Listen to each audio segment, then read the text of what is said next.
Vista Hotel in Bulacan. That's San Jose del Monte, Bulacan. We got here, we finally got to the hotel. So I got to tell you this story. So we get to Bulacan. And as we're getting close to the hotel here, the La Vista in San Jose del Monte, the turn that the driver was supposed to make to get us here quickly, the most direct route, I'll put it that way, was blocked off. And so he said, hey, that's okay, I know my way around. We went up a few more blocks, and where he wanted to turn, he couldn't turn there either. So he finally found a street he could turn on, and he says, I'll just go around the other way. We turn down there, and we get to the other end of that block, and they had blocked that off the way he wanted to turn. So he got into an argument in Tagalog with the guys there directing traffic. And so I was kind of worried. I didn't say a word. I just sat there. And when he finished talking to him in a very excited tone, I might say, I said, I looked at him, and he said, oh, that's okay. I know their boss. Which I thought was kind of funny. But anyway, so we drove around a little bit trying to get through, and every which way we went, we ran into a roadblock. I was about to get a little discouraged, and then the next thing was I was told that, oh, we might have to get out and take a trike from there to here to the hotel. I know that, it's a different lifestyle here. And what I may feel is an inconvenience to me may not be an inconvenience to someone else. And that was something I had to come to grips with today. So, you have to excuse me, my allergies are acting up. But anyway, so what I came away with was that I have to look deeper into things, and I have to ask what my driver told me today is you have to be very specific when you're talking to people here. And you have to ask the right questions if you want to get certain answers. And so I took that as wisdom because he knows this place way better than I do. He lives here. I don't know if my wife has been, hadn't lived here since 1984. So she didn't know. She's, as American as I am. So yeah, we had an experience today. And I'm going to tell you something from me to you. If you're planning to move to a different country, you need to understand that there will be times that you may have to deal with customs and culture in those countries that you're not used to dealing with in your own country. For me as a United States citizen, I'm used to having most things my way, getting things when I want them. And as far as driving to places, I want to get there as quickly as possible. We can drive. We drive pretty fast in America. I've been to, about 12 or 15 countries around the world in my lifetime, between the ages of 19 and, the age I am now. And I'll tell you, I'm in my late 60s. So I've been to about 15 different countries in about 33, 35 different cities in all of those countries. I could be off by a few here or there, probably short of a few. But, something that I have noticed that I had to reflect on today was that, most countries that I've been to outside of my home country, there were things I had to deal with. There were, I was younger than, and for most of that time, so obviously, most of those things weren't a great hindrance to me. But at this age I am now, I can't do some of the. Well, I can probably do some of them, but I can't. Like what I was asked to, I was probably gonna have to do today was not a thing that I was ready to take on. What happened? Am I gonna have to get out and fold myself into one of these little tricycles? So he says, no, everybody just strap in. And he took off and he went the long way around. So it took us about another 20 minutes to get to a place that should have taken only 5. That was something that he didn't want to do at first, but he decided that it was probably best to go ahead and do it. And I thank him from the bottom of my heart for doing that, because he didn't have to, because he was being told that he couldn't get there or something to that effect. And so he got us to where we needed to go. And it was all the way down to the last turn, I tell you.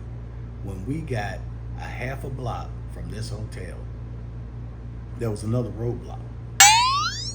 And they stopped him. He rolled down the window and they spoke to each other in Tagalog.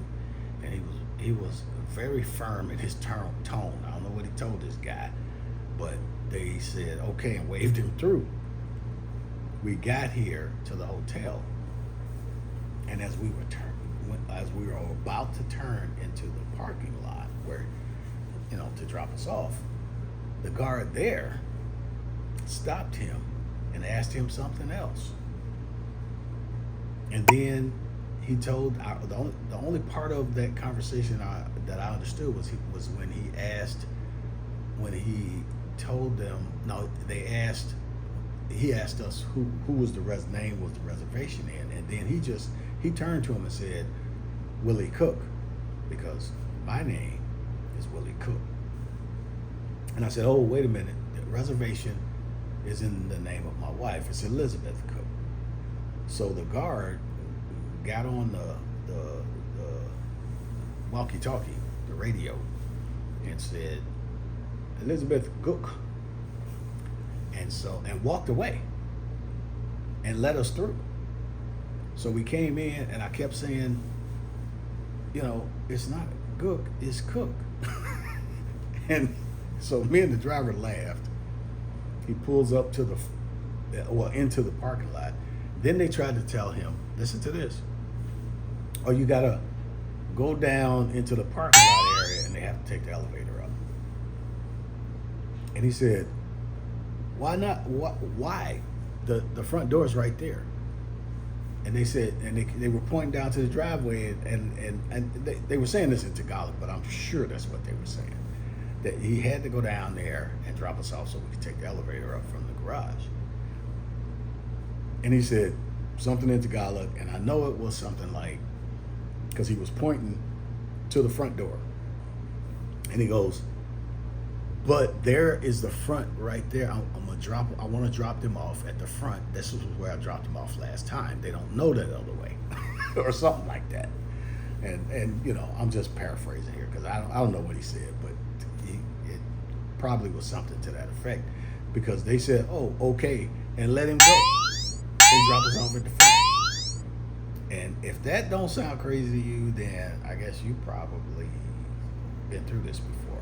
If we do come back here during Holy Week again, which is what this is, then my mind tells me that maybe we should come earlier in the week, because I remember